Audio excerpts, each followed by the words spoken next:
Hello বন্ধুরা, তোমরা সবাই কেমন আছো? আশা করি তোমরা সবাই ভালো আছো। আজ আমি তোমাদেরকে একটি নতুন গল্প বলবো।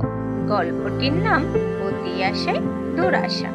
আশা করি গল্পটি তোমাদের অনেক ভালো লাগবে। চলো গল্পটি শুরু করি। একটি ব্যাঙ দেখলো কাছের ষাঁড়টি আকারে বিশাল বড়। ব্যাঙটির ইচ্ছা হলো নিজেকে তার থেকে বড় বানানোর। তাই সে বেলুনের মতো শরীর ফোলাতে শুরু করলো। কুঁচকানো বিশ্রী চামড়া তার মসৃণ হয়ে উঠল। কিছুক্ষণ পর সে ছেলেদের জিজ্ঞেস করলো, দেখো তো এখন ষাঁড় বড় না আমি বড়? ছেলেরা বলল, ষাঁড় বড়। ব্যাঙ আরো বেশি করে ফুলতে লাগলো।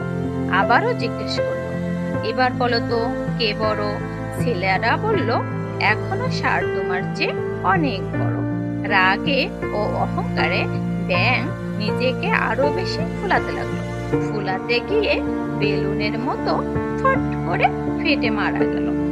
বন্ধুরা, গল্পটি থেকে আমরা যা শিখতে পারলাম তা হলো, দুর্বল যদি শক্তিশালীর মতো আচরণ করতে চায়, নিজের সীমা অতিক্রম করে, তবে নিজেরই ক্ষতি হয়।